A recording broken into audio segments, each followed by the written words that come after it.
And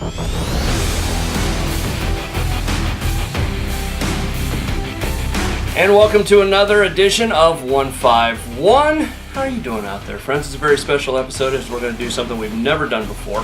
And before we get to that, of course, you can follow us on Twitter at 151theshow or Facebook.com/151theshow. I'm Adam, of course. I'm joined by a man whose plans are never thwarted. They call him the Justin. Thank you very much. Good morning. Good morning. Good afternoon. Good evening. You got a pat behind you. Yes. No, the thing that we're doing for the first time ever is, who's ringing here? Is that me? Is that our guest? It's me. No, I got mine on silent. Okay. It's me. It's always me. Is it? My wife did call, by the way, but I don't know what she wanted. I don't care. Hi, Steph. No, for the first time ever, we've got a guest, and we have a real guest who has written a real book. Yes. Here we go. The author of Prime Infinity. It's a book. It has a cover and a back cover. And a barcode. And a barcode and everything. He looks like this, but I don't need to do that because he's sitting right here. How you doing, guys? Mr. Ricky Dragoni. Thank you for having me, guys. What's going on? Welcome to the basement. I've been excited to get here since I watched the first podcast, so... I know, he saw the wood paneling and thought porno all of a sudden. Yes. Who doesn't love a good wood panel porno? They are the best. They are. Especially when it's amateur made. Because you get too much production where there's lights and all that kind of stuff. Going down a bad road Yeah, here. we are. No, we're here to talk to Ricky. He's a real author. Believe it or not, we got a real one on the on the show this time. And no, we just wanted to have you in. You're living here in Central Iowa. Yes, sir. And you wrote a book called Prime Infinity. Yep, that's my first one. You have another book. I'm just holding all these up. Called Ripples, coming out. When's this coming out? Well, I have it in my possession. I'm just going through the final editing, which is... That good? Yeah, it's that exciting. Writing is a lot of fun. Editing... There's always the good side of something and always the Yes. bad side. It's like, oh, this part is really cool. Oh, this part really sucks. Yeah, I mean, and it's so tricky with editing because you get bored. It's kind of tedious, but at the same time, if you miss something, then when the book is published, you're like, son of a... Because it's like, I missed that. So Yeah. it's kind of like you have to go through it and try not to fall asleep. So they don't have people editing it for you? They edit it for me, but I have to approve it. Okay, so if they miss something... So final edit is still on you. Yeah. I mean, so they'll recommend edits, but I can just decline out everything and just polish however I want it, or I can go through it and make it look a little more polished and like I'm a real author kind of thing. There's a dude who... Kadri, Same Man Slim dude, like, he misses a lot. Yeah. There's a lot of stuff in his... Anyways, but... Yeah. Another I mean, and with Prime Infinity, I mean, there was a couple of things that I just want to bang my head against, but I had... My mom edits for me initially. I have a friend of mine who edits. I edited it. The publisher edited it. I approved the final edits, and still stuff got through. It's just... You look at it so many times that you start blanking it out, and it's... Yeah, it's a interesting process. Alrighty. Ricky Dragoni, you can follow him on Twitter at Ricky Dragoni.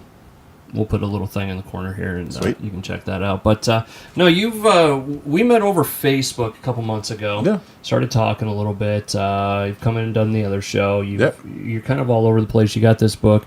But your beginning story is actually pretty interesting because your wife let you do what everybody dreams of. Yeah.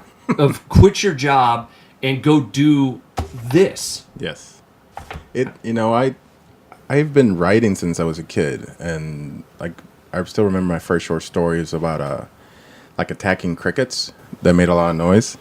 I played footsie with Justin for a second. My bionic leg. Because he looked like he's like, no one's talking to me. Oh, it's okay. We love you, buddy. It's okay. One of my greatest contributions to this show is silence. Makes a hell of a lot more sense than some of the things that I say sometimes. Sometimes, but no. So I've been writing since I can remember, and I had a defining. Everybody has a defining moment and kind of their passions, and I had a -1 in high school. There was this huge poem competition. I'm from Puerto Rico originally, about the history of Puerto Rico, 500 years. Mm-hmm. So I spent pretty much all the time I should have spent in class writing this poem. And it ended up being like a 20-page poem. And I handed it in, and I waited for them to announce, And eventually I asked the Spanish teacher, which I terrorized quite a bit. Yeah. It's like, who won? And she just gave me a dirty look, and it's like, you did. And that was how I found out who won the competition that they had been blasting and promoting in the school because it was a big deal, 500 years. So I kind of shied away from writing after that. Why was she mad that you... Because it was supposed to be a haiku. No. I think it was a little longer than that, no. No, I wasn't the most exemplary student. I could get straight A's and not pay attention. It was too easy. I got you. So it was kind of a pain in the butt. Can you curse on this show? Yeah. Sweet, yes. I might bleep some of it. Yeah, we try and keep it kind of PG-13 on the swears. Okay, so just the minor ones. Yeah. Got it. So it was, after that, it kind of demoralized the author in me. So I went to college, studied production operations management at Iowa State, ran factories for 12 years, and then eventually said, enough. I mean, it was literally soul-sucking. So I took the opportunity and started writing. I wrote that in like 2 months. I had this nightmare that literally I woke up like they show in the movies. Yeah. And then the next day, my oldest, he's trying to say reincarnation, and he said reincarnation, and everything just clicked. And that's kind of the process in the book. So I just banged it out, start shopping it, got told no about 30 times. Wow. So from beginning of sending it out to actually getting it published to having who's the publisher again? Sarah Book Publishing, yeah. So how long was that? To get it out, it was about a year and a half. Really? I mean, but accepted, it was about 9 months. Okay. The editing process, and once you get accepted, awesome. Now they want the back cover, they want photos, they want all this information. Then you go in line to get edited, and because you're not the only author, the publishing house has.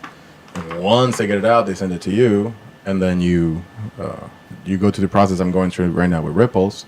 Then you get it back to them, and they can put it out. Okay. Ricky Dragoni is our guest here on 151. You can follow us at 151 The Show on Twitter, also on Facebook, and you can follow Ricky on Twitter at Ricky Dragoni. It's with an I. Dragoni. Yeah, it's from Corsica. Corsica? My mom's side of the family, my great-grandfather, Lorenzo, he immigrated from Corsica to Puerto Rico. So it's a real name. It's not something I just made up because I thought it sounded cool. So much like Justin. Well, yes. Well, people ask me all the time, is that real? It's like, yeah. And and I still have family in Corsica that relatives I've go visit, and I plan to at some point hopefully go and visit them. But yeah. Well, now that you're a big time author, it should be good. Oh yeah, I'm huge. Justin, give us your best Ricky. No, so this is the next book, Ripples. Yep. Ladies and gentlemen, the year is 6740. Humans finally reached the pinnacle of civilization. When's this coming out? Hopefully within the month. Really? Yeah. I'm just, like I said, I just got to get it done, edited, and send it back, and they put it out. So it shouldn't take that long.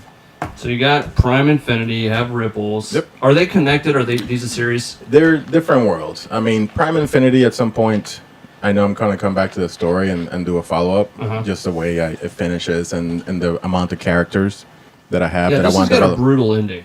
Yeah. Like, it's got one of those endings, because it makes you ask questions of, okay, how long is this going on? How many times have they done this? Yes. That kind of thing. I don't want to give it away in case you want to read it. Yes. Which you can find it on Amazon. Amazon, iTunes, Kindle, or Sarah Book Publishing website. They have it there too. Okay. Especially for international orders. They got to order through, if you want the paperback, it has to be through Sarah Book. Okay. Is there a digital download or anything? Yep. Kindle and iTunes, both of them. Nice. Which when I saw myself on iTunes, I was like, that was a big moment there. What do you got, Justin?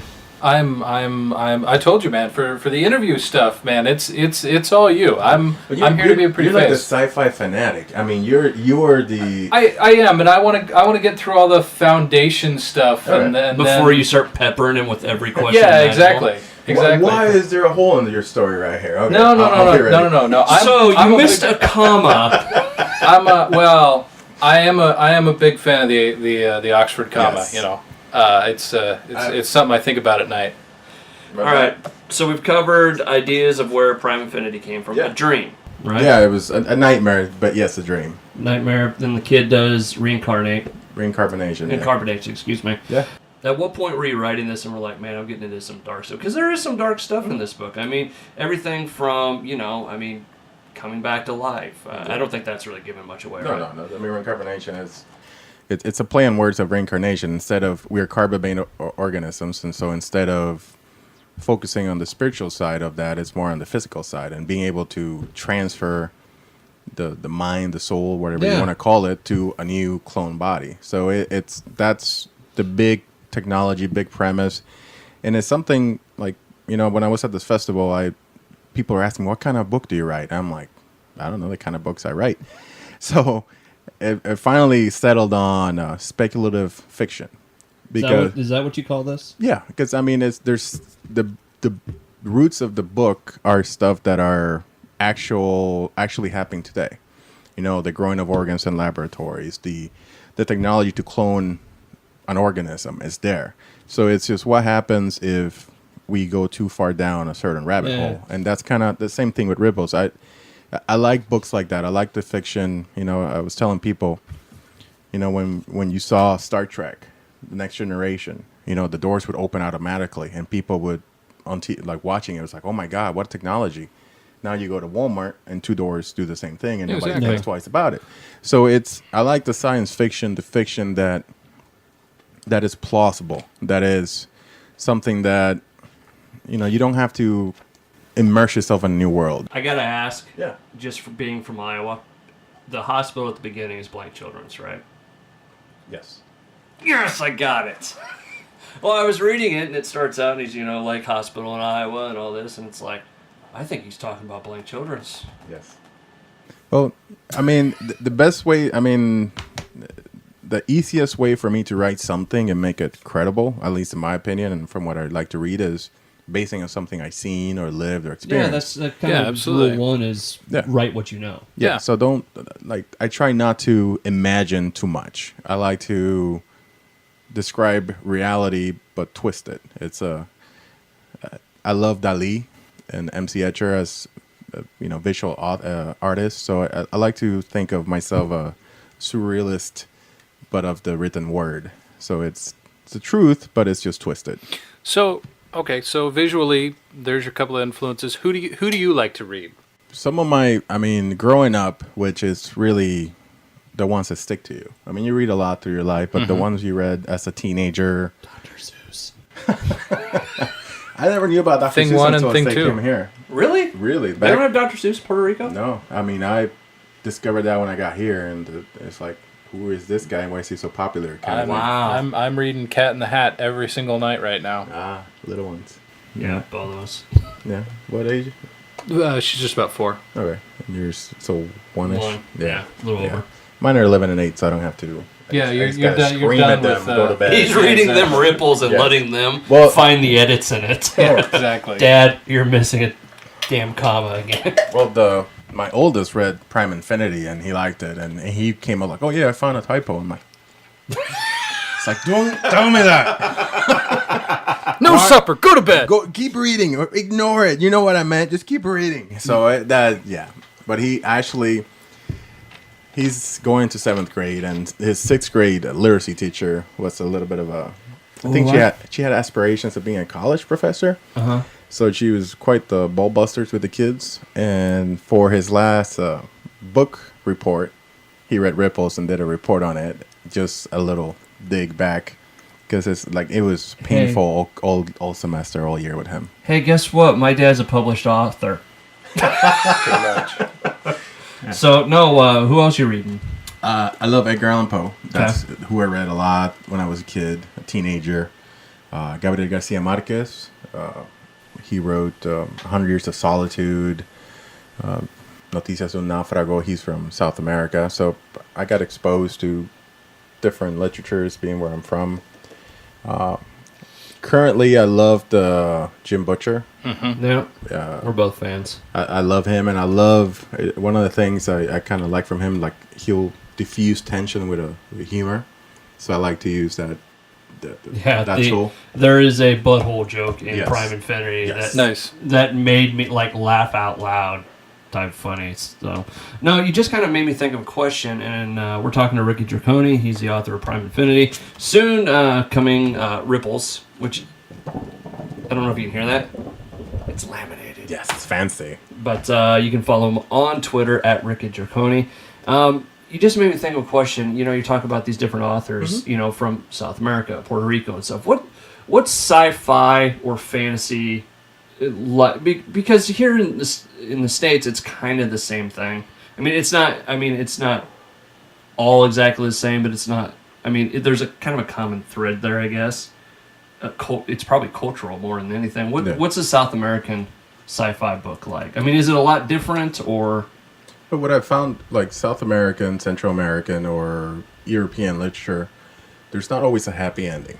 Okay. And that's very different from the United States literature or movies. I mean, one of my favorite books or stories is I Am Legend. And the if you read the book, you know, yes, the movies take liberties and all that kind of stuff, and that's going to happen. I mean, whatever. But the ending, what made that book I Am Legend, what made that book makes you stop and reread, make sure you read what you read. Spoiler alert. I'm not saying it. It's different. No, you can. I said spoiler alert. You Okay, can say whatever fine. you want now. Well, okay, so spoiler. And the book, you know, throughout the story is a very dark story. He's hunting the vampires or whatever you want to call them. And at the end of the story, they finally capture him. He gets beat up during the capture and he gets put in this tower. And he is, you know, almost dying from the injuries. And he hears his murmur coming out outside. And he's like, what's going on? And he gets up, he stumbles through the little window and looks outside, and everybody goes quiet. So he sees all his eyes looking back at him, which are petrified and horrified. And in that moment, he says, oh my God, I've become the things that crawls through the night. I've become the things that kids are scared of. I am legend. He became their boogeyman. Yeah, exactly. So it was like, I get chills thinking about that kind of twist, because it's ugly, but it's real, and it's beautiful all at once. And that's something that, Gabriel Garcia Marquez, his stories weren't always like, and everybody live happily ever after. Well, I guess that would be true, because like Philip Pullman, his Dark Materials, that had an ending that when I first read it, like, it screwed me up for a couple weeks, because it's like, wow, what a mind job that is, to think about it. And I guess would you say that influences in Prime Infinity? Yeah, my endings, I get called a-hole a lot from my editor. It's like, you bastard. And it's because I like, in my short stories and stuff like that, I like the author the reader to be engaged in that ending, to have to make a decision, to have to think. Yeah. And not just like, oh, okay, cool, everybody, three little pigs went home. It's, there's that, those are the books I remember, the books that I love. So that's why I like to put that out. I gotcha. Ricky Dragoni is our guest here on 151. You can follow us at 151 The Show on Twitter. It's also on Facebook. All that information is on the page. Ricky's information is there as well. Do you find that, as we're talking about, that with the cultural stuff, the differences, do you find that's a reflection of the culture that it's in? Like the United States, stuff traditionally has been a very happy ending. Everybody rides off into the sunset, sort of, almost, goes back to what Gene Roddenberry said about Star Trek, a Western set in space, and that was always, the way you ended it. Yeah. Do you find that, to be, again, a reflection of the culture and what it's written in? Yeah, that's a huge influence. And what people, here, I remember when I was in college, and this kind of, I'll get back to the point there. A kid asked me, like, how do you like being in America? I'm like, I've been in America for all my life, Central America. And my home country, Puerto Rico, has been around for over 500 years. The U.S. has been around just over 200. So the U.S. is still culturally as its infancy, if you really look at it. So kids' stories usually have a happy ending, and people are trying to focus on the positive. As you know, the growth of this nation is incredible, but culturally, they're still trying to find its identity. Mm-hmm. I mean, that's why you have so many clashes between, everything in this, race, cultures, everything. They're still trying to find the identity of what it means to be a United States citizen. We're kind of in that teenage years. Exactly. Right now, we're just angry about everything. Yes, so.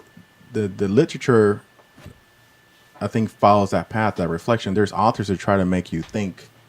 I mean, you haven't done everything's a beautiful ending, but once it gets out to the masses, it always gets massaged into that happy ending. Because, my country, we're aware of the atrocities that happen, and it's not like, oh my God, when the Spaniards came over, they annihilated everybody there, and you learn from that, and you have to reach a certain point as a country, as a culture, to accept that.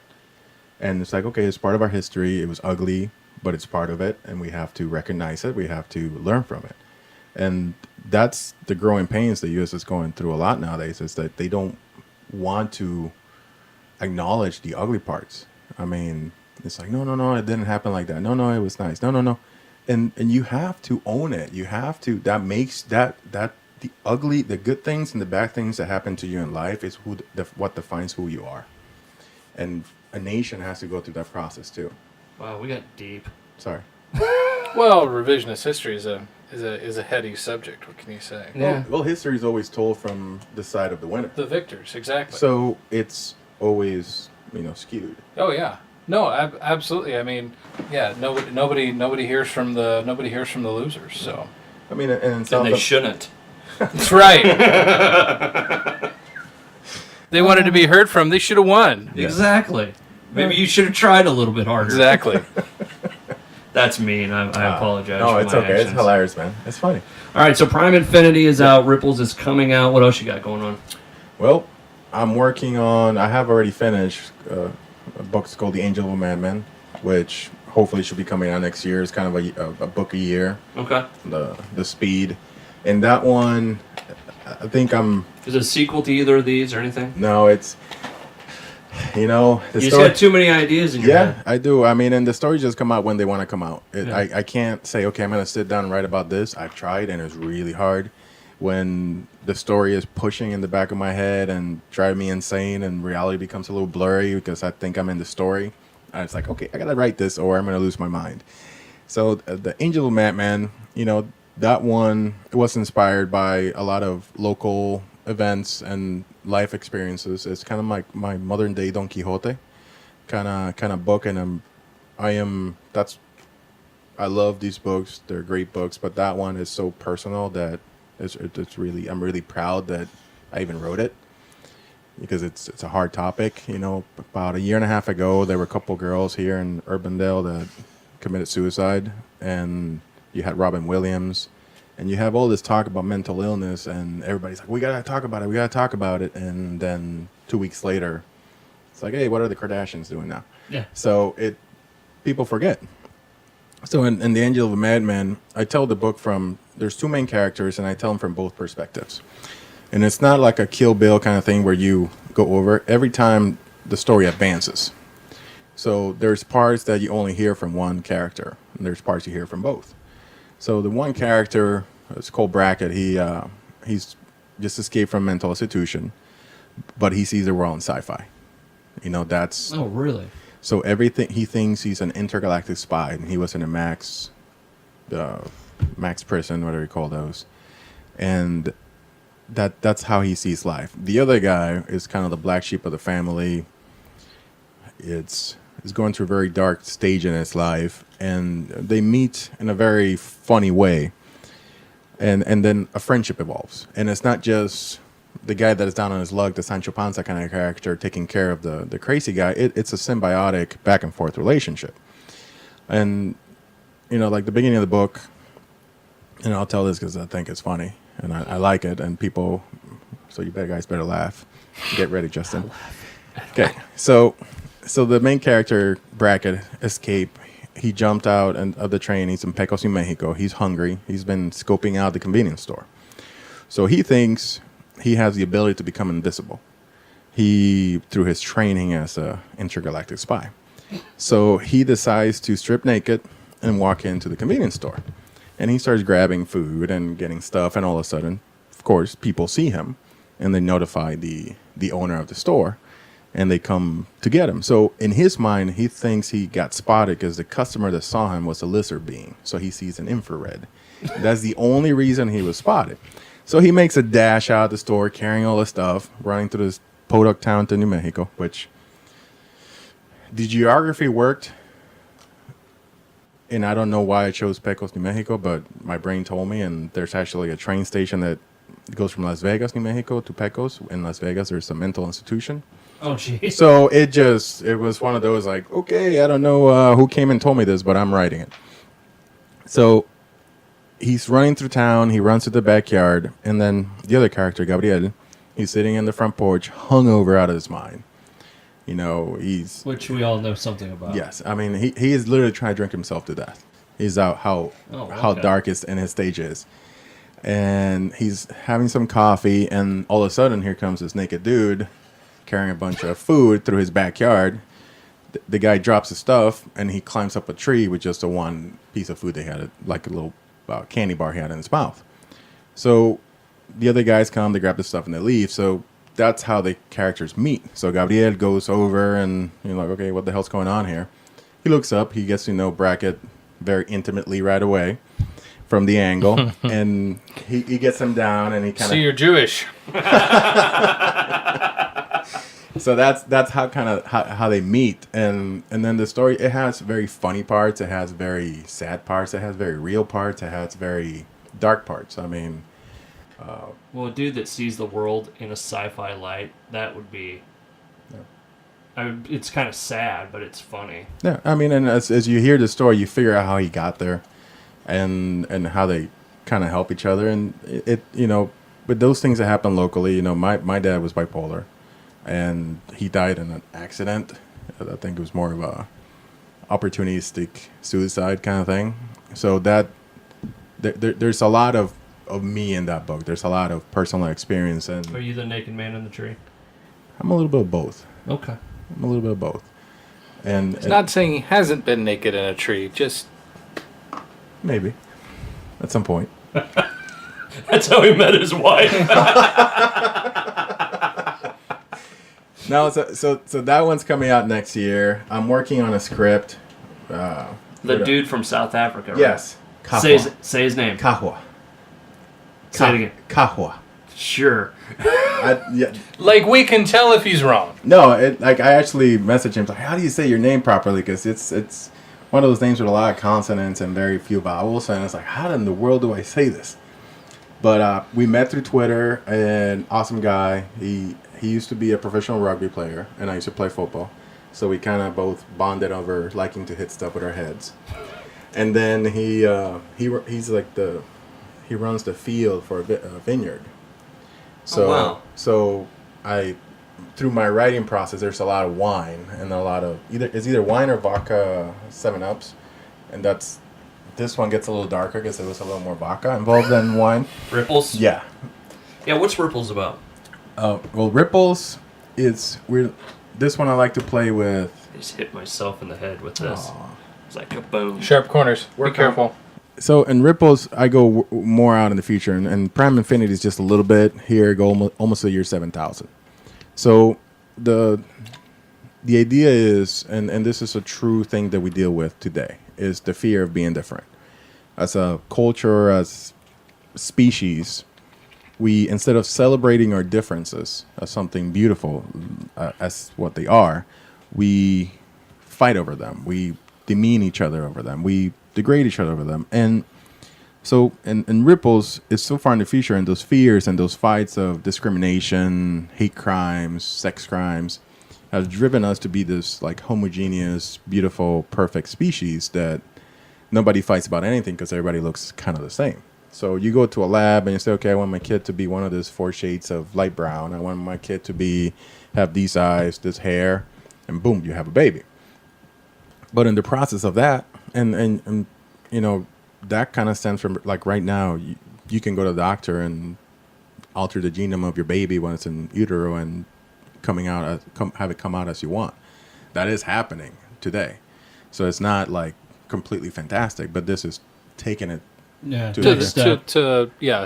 an end. It's like taking the Dali clock and make it a bend. I mean, it's just what happens when we go that far. Okay. So that's one of the things that happen in the future, and we also figure out how to travel in time. So we have discovered the Earth. We have explored every crook and cranny. So We've finally gotten to the bottom of the ocean. finally, and they found just a couple of shiny fish. I'm sorry, no aliens. I know you want aliens. I apologize. I wish there were. I know there probably is. It's just they're far away. Why is space so damn big? I know. So you don't run into each other. It's like when you live in a farm. You know you have a neighbor, but you can't see the house. It's so far out there. It's kind of the same thing. So in the future, So you instead of traveling to a location, you travel in time. So in my book, most of the book takes place in the year 2020, when the Cubs finally win the World Series. they're not doing it this year? I am so tempted of changing it, but I know the moment I change it, I'm going to curse them. Are you a Cubs fan? I am a huge Cubs fan. You and my wife will get along. In Puerto Rico, we got WGN, so every day when I got home from school, I would Poor bastards. Well, it was back when they had Ryan Sandberg and Mark Grace and Andrew Dawson. All you got is Cubs games and reruns of Lois and Clark. That's like WGN. That's all you got. Or it was like In the Heat of the Night or Yeah. something like that. MacGyver. They had a lot of MacGyver back then, which I There's like. nothing wrong with No, that. nothing wrong with MacGyver. But Harry Carey, I mean, and you couldn't help to fall in love with the Cubs just because of Harry Carey. Just he was such a personality, and the players. I'm thinking about trying my Harry Carey impression. I'm not gonna do it. It's gonna be horrible. Try it. No. Do not it. gonna Come happen. on. No. Do it. Do it. Do it. Do it. Hey guys. Yeah, that you was just- loud. I Yeah, blew you it out. You blew out your mic. I did. Dang it. See, that's why I wasn't gonna do it. Well, that's what Harry Carey did. You can understand half the stuff he said, especially me still learning English back then. I'm a Cubs fan and a Bud man. I'm just watching the Terrible, isn't it? That's not. Yeah, it's not good. It's not good. Moving on. Please continue. Oh, thank you. So you have time scouts. These people travel to different points in time and make sure it's safe for tourists to go to the event. So the main character, Jordan, is one of those time scouts. Well, in the process of becoming this uber perfect species, we lost a lot of the flaws that makes us so beautiful, and the passion and what love is, and that rawness, that animalistic rawness that makes us us. So through some events and through Yeah, don't give too much away. to the scouting, Jordan kind of wants that. Okay. So Jordan's trying to change the past just a little bit to alter that aspect of humanity in the future. Butterfly effect. But and the tricky part is how to do it without getting caught, because Yeah. you of course have, like in my case, the auditor who keeps track of this stuff. So the tool that Jordan uses is becoming the victim. Because I don't know when was the last time you guys heard of somebody on the news about somebody getting killed because the other person used self-defense. Yeah, I mean that's it's So- not completely outside the realm of possibility nowadays, especially. Yeah, but it kind of gets lost in the shuffle of history. People died, and if you can get into the right spot, there's a little bit. I've never seen the show, but people say, "Oh, that kind of sounds a little bit like Dexter," about trying to eliminate some bad people along the way. Yeah, he's a serial killer that only kills bad people. Yeah, I don't know the guy. I couldn't watch him. I know he's a great actor, but I just Can't think of his. We have a running thing on the show. We can never remember people's names. When we need to. that's Yeah. awesome. Like any other time, I can tell you anything, and then you'll ask me the question, "What's your name?" I got nothing. Well, there was one like the first show was like we're trying to remember Jonathan Kent, Superman's dad, and we're Yeah. like, what the hell's okay. his name? James. So Yeah. Really basic stuff that anybody should Kent. know. yes, exactly. There That's you go. I think that's what we went with. So awesome. So Ripples comes out next month. It's within the month. I mean, Within it should the be a few weeks. Get it out, get it done. Where are they going to be able to find it? It'll probably get out before this podcast does. Okay. No, I'll work on it. Don't worry. I'll work on it. Don't worry. Cranking up the pressure. It'll be you. on Amazon. It'll be on Kindle. It'll be on iTunes. It'll be at the Sarah Book Publishing website. I'm actually locally. I'm trying to get the books into some local bookstores. Finally, decided to get off my ass and get that Work done. a little bit. Well, the writing process is so personal and so secluded that it's like I was so anxious for that festival last weekend because it was my first. Like, I'm actually gonna be meeting fans. I mean, people that No, read you my have fans. stuff. I know, but I saw pictures. Your that- mom looked really cute. My mom's adorable. She's like, "Oh, look at my big boy." Yeah, no, she's so proud, and she's a great supporter. And honestly, I couldn't. I mean, she's helped me every step of the way, and I couldn't do it without her support. Because it gets scary, man. It's like you said, you go from this steady paycheck to let's see what happens. Yeah. So Can you imagine going to your wife and saying, "Hey, I'm quitting my job that brings in a steady paycheck. Gonna start writing. See what happens." How's that go over? Considering she works for me, pretty not well. but she gets a promotion if you quit, right?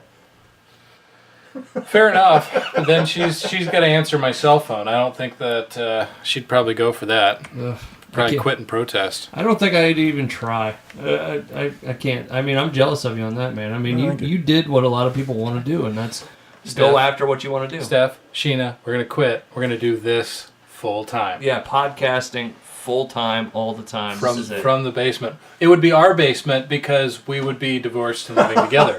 Probably. Yeah. Short commute to work. Fair enough. There you go. See? By day 5, it's like, well, I don't know what to talk about. We've made a huge mistake. Take us back. Take us back. You don't have boobs that are good. Well, Hey. All right, so Ricky Dragoni, we appreciate you coming down here this week. Thank you. You can find all of his stuff on your Twitter, right? Yep, I'm on Twitter at Ricky Dragoni. I got my Facebook page, and that's about it. I try to keep it simple. That way I don't lose my mind. Prime Infinity is the one that is out now. call or stop in your local bookstore and say, hey, you got these books? Why don't you have these books? So when he goes and hits them up, there's already demand. Actually, since I know this gets broadcasted worldwide, if everybody could hit up their library and request a book, that would be freaking awesome. All of a sudden, Ricky Dragoni runs the world. Yes. Just from one Don't request. tell him my master plan, please.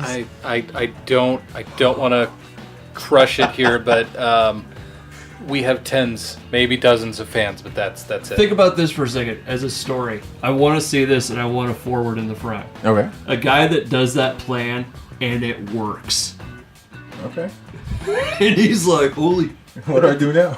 Yeah, what the hell? I am completely unprepared for this eventuality. Like, the craziest plan, like go to your libraries, your bookstores, and ask for this one book, and it happens all over the world. And all, next thing you know, he is the king, the dictator. I don't know. I'll be a kind dictator, but I'll take it. Think about how great of a that's story funny. would that A be? rule with an iron fist, but velvet lined. Aww. You're so sweet. All right, Ricky Dragoni, again, we thank you. Before Thank we you. go, we do one thing Yes. that we have to. It's called the shameless plug. Cue the music!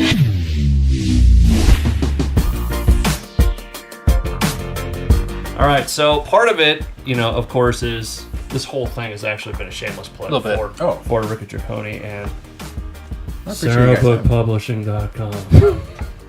But no, the shameless plug this week is actually coming from me. Okay. You watch Dragon Ball Z? No. Okay. Your kids? No. It's just they're I don't either. You're not. No, you're I'm not. too old and they're too young. I mean, it's like the kids I used to play football with that are in their 20s are the ones that love Dragon Ball Z. Okay, so back in college Yes. and late high school, I started getting into it, All right. and I got Nerd. into it. Nerd. It really is, and there's. Okay, so the other day I'm cruising around the YouTube world, and I come across these people that revoiced Dragon Ball Z. Okay. And I'm sitting, my kids running around, we're just waiting for mom to get home, and I, like, literally am crying laughing. It's called Team 4-Star. Okay. And what they do is they revoice all these episodes and put these things together. Yeah. And it is if you know the show, it's the funniest damn thing you've ever seen. If you don't, it's still an occasional chuckle because he was showing these things to me earlier, and it's amusing even if you don't have any knowledge. Not as funny as he finds it, but it's still funny. Well, they do other animes as well, and So they like twist the plot, they just change the dialogue is what they do? Or well, do they keep the general plot, but they revoice it in a way where it's really like one guy keeps getting kicked in the dick. If you've ever seen like the bad lip reading, Yes, you know, from it's kind of like that. Okay. And I'm sitting around in my living room the other night, and I'm like, what happens? I start crying, laughing at this. I'm like, okay, it can't be as possibly as funny as this, so I go to the next one. Again, and I haven't laughed that hard at something in a very long time. Okay. So, Team 4-Star, put a link to it up there. If you're a Dragon Ball fan, I know Dragon Ball Super is going on right now.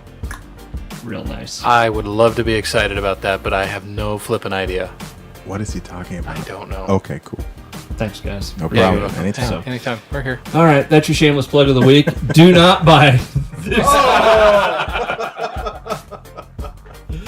We will see you next time. All the information about Prime Infinity and Ricky Dragoni is at the bottom of the page or on our Facebook and all that. Remember to follow us at 151theshow or facebook.com/151theshow. And Ripples, look for that coming out here in the near future. Ricky? Thank you, man. Appreciate it. That's it. Goodbye. Bye. Au revoir.